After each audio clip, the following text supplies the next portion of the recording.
The Week with Ben Ellis. This is Switch. It's been a controversial week as far as exams are concerned, a controversial fortnight, in fact. An algorithm employed by the government due to the coronavirus pandemic meant that A-level students had their results, in some cases, downgraded. The government performed some would say, embarrassing and controversial U-turn and meant that GCSE results, which were released last Thursday, were based on teacher assessments on mock exams and general coursework. So is this fair, is the question that we're asking. Is it fair on the A-level students? Is it better for the GCSE students? And the BTEC students are still waiting for their results, of course. Olive Pellington is an author, life coach, public speaker and founder of OVP Coaching and joins me on the line right now. Olive, good afternoon. Good afternoon to you, Ben. How are you doing? I'm good. I'm good. As well as all the things we just mentioned there, you've been an exam moderator and marker as well, haven't you? Yeah, that's right. So I was a moderator for one of the major exam boards. Yeah. Because the first thing, what I should say is that it does bring around feelings of feeling quite old when the exam results come around every August, because it's now 22 years since I went to get my GCSE exams results. So that's frightening in itself. Yeah, I don't count anymore. Yeah, long story short, I actually went to the wrong desk on the day. So, but there we go. That's my life story sorted. It is controversial regarding the U-turn that the government have taken over the algorithm for the A-level students and the teacher assessment for the GCSEs. Which do you think is the fairer way? You know, that's a really, really hard question, because I know which way the government would want me to go. I know which way the students would like me to go. But when you think about what they've actually tried to do, both the teachers and the government, they've tried to make it as fair as possible. Problem is, it's when all the results came out, they were very, very skewed the wrong way, right? So obviously the students have been working with the teachers for a whole 5 years. We know that teachers know their students really, really well. And just like most parents who would be listening to this call today would understand that they are going to give their kids a little bit more leeway when it comes to the rules, right? So that was the government's worry, if you like, that these teacher assessed grades were going to be way overinflated.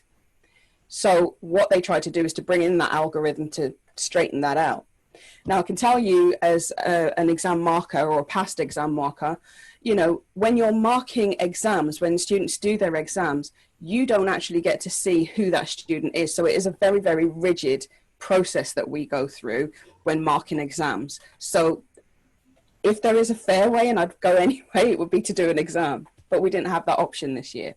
So the government had kind of come in to take the place, if you like, of the exam. Now, the algorithm tried to look at class size. It tried to look at the history of the school and therefore what was going to be likely to be the predicted grade compared to the teacher grade. Okay. So there's unfairness in both sides of the system. That's for sure. But the algorithm, unfortunately, didn't take into account that the class sizes were obviously going to prefer those from more privileged backgrounds, if you like, smaller class sizes, usually the private schools, you know, and the selective schools. So if the algorithm gives more or, you know, more of a proportion of that grade leaning towards a teacher assessed rather than the algorithm assessed, then that is going to be different from a class size which is much larger. So the algorithm basically said, if you've got a small class size, we'll leave it up to the teachers. If you've got a bigger class size, you're going to be weighted on the algorithm. Yeah. We know bigger class sizes, usually the urban areas, usually the poorer students, usually the students who are struggling. So the history of the school is also going to come into play, right?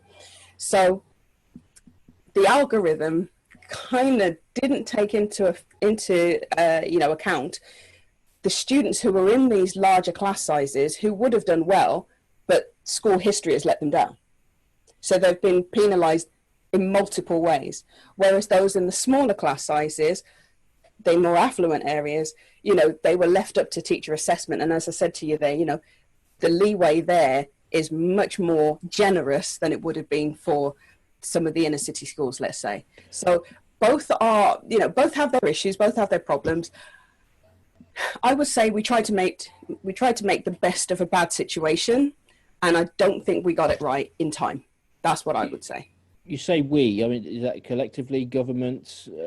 Yeah, I think everybody, because I think, if you were to lay it out on the table, we didn't get the right people around the right table at the right time to be able to sort all of this out. We were told back in March, most schools shut their doors in March and only opened for those vulnerable students or those who were key worker children, right? So we could have sorted this out way back then. We could have got the right people around the table, the teachers, the government, the governors, parents even, and get the students' opinion as well. Why not? It's their future that we're talking about. But that didn't really, it didn't really come together the way it should have done, I think, throughout the whole of the UK.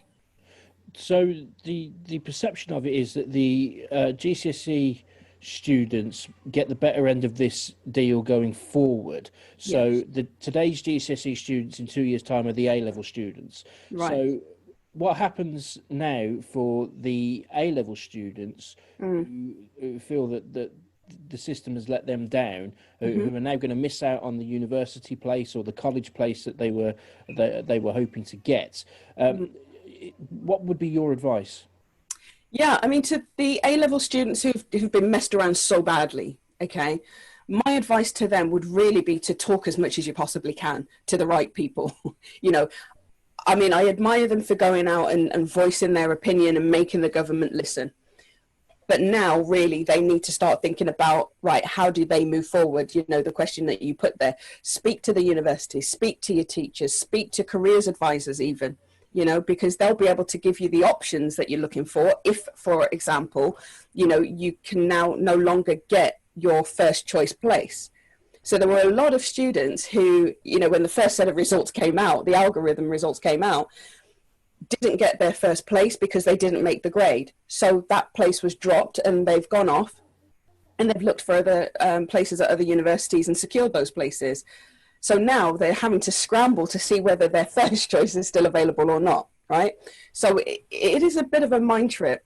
And these poor students are going through so much stress as it is at the moment. So my advice to them would be talk as much as you possibly can to the right people, relieve some of that stress and start asking better questions that are going to take you forward rather than keep you stuck where you are.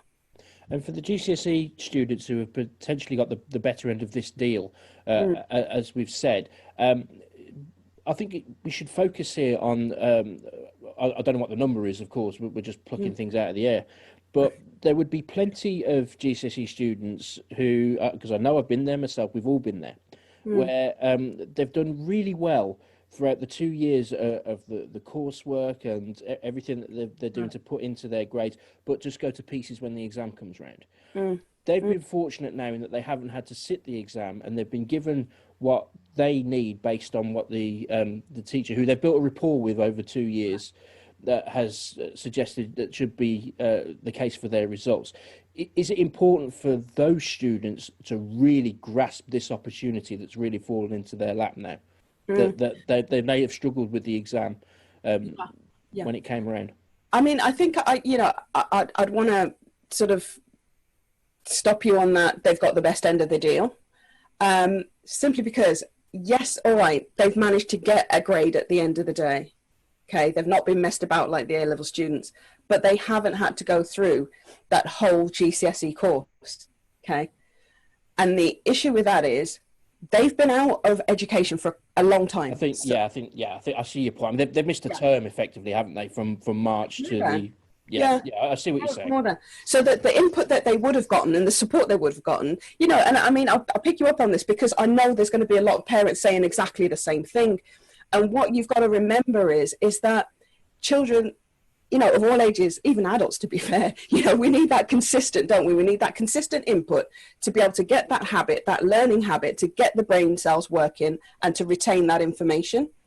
They've been out of school for a long, long time. So look, the difference between GCSE and A-level, if that's the way they're going to go, is a huge jump. It's a huge jump in knowledge, but it's also a huge jump in work habit. Absolutely. So to push them into that straight away, and, you know, let's say, right, here's your A level, let's get started the way we would have done, you know, as we've been doing for the last however many years, it's going to be really, really difficult for these students. So not only have they got the knowledge gap to fill, they've got the habit gap to fill, and they've also got to be able to cope with the stress of that as well. Yeah. You know, and I mean, we talk a lot about mental stress, but don't forget that the mental stress turns into physical stress as well. Yeah. So that's one thing we're definitely going to have to watch out for. But you know, to answer your question, you know, should they really take a hold of this and ride it for everything that it's worth? My answer to that would be yes. Okay, do that. But my caveat is make sure you get all of the support that you possibly can do to make sure that your well-being is still intact at the end of your A-levels. Yeah, I think that's a good point, but particularly GCSEs. If you can, as I say, you can only go back on your own history. The problem I found with GCSEs, going back those 22, 24 years, was that, you know, you may have something in mind that you want to do when you leave school, what the job you want to go into, whatever you want to be, whatever you want your career to be, and you're focused on that path. But the government and the man says you have to do this subject as well, this, and this. So English, math, science as it was, then 4 options as it was back then. And the problem is you're doing 8 courses, which for the benefit of the teacher and the school, that individual course is the most important thing in the world when you're 14 and 16 years old. So yeah, I've got this. I wanted to do, no surprise, I'm in the radio business, I wanted to do media studies. But I had a Spanish teacher, great bloke. Spanish was the absolutely most important thing because he needed the grade in order to, because he was under pressure too. Of course. And I think so you go on to do your own thing. A-levels, you know, you're picking and choosing what you want to do. You go on to, but GCSEs you don't have that choice. So I think the impact of the stress on the pupil, the child, effectively, their children. Yeah. You know, I think that can't be underestimated. No, definitely not. And, you know, you bring up a very, very good point, right? So the teachers are under just as much stress as the students are, everything in context, right? But, you know, yeah, the choices at GCSE are so limited and everybody wants everything out of you all the time, you know? So GCSE, the period of GCSE is really, really energy draining. There's a ton of knowledge that comes out at them. There's a ton of work that's expected. Where's the support for them to do that? That's my question, you know, where's the support for them to do that? And now that we've had this COVID crisis, this massive gap of no knowledge, I mean, and again, I've got a pet peeve with this because every school was different during COVID. The amount of information kids got was different depending on whether you went to this school or that school. The contact that you had with teachers was different depending on where you went to school. So some of them are going to go back and, you know, have a fairly good work ethic when they get back, and others are going to be thinking, well, I've got to start school pretty much all over again because I've not had any contact other than, you know, a pile of worksheets. It's a really difficult one, but yeah, indeed. Yeah. And in the last couple of minutes that we have here, just I'll give you the opportunity. Obviously, OVP Coaching, the path to success. We can see on your background for those who are seeing this on the video now. Tell us all about that. Yeah, so I mean, everything that we've been talking about here is what we deal with at OVP Coaching. So we support students through their Key Stage 4 exams, also the Key Stage 5, so the A-levels, and on into university as well. So we help them to get that well-being support. So we talk to them through their self-esteem, time management, self-management. It's all about self-leadership at the end of the day. So what I've done there for anybody who's listening or watching, you know, if you go onto that website there, ovpcoaching.co.uk/switch radio, you can get access to our courses straight away. Yeah, you know what? We didn't even ask you to do that, so we really do appreciate that. That's absolutely I think it's awesome that you're talking about this. It's something that definitely needs to be talked about. So yeah. Well, we do appreciate it. Olive Pellington, thank you very much indeed for joining us on the show. You're welcome. Thank you. For more great videos from the week, make sure you subscribe to our channel. It's down here somewhere. And don't forget, you can catch us on the radio every Sunday between 12 and 2 on FM across Birmingham, 107.5, on mobile, on DAB and online. We're made for Birmingham. This is Switch Radio.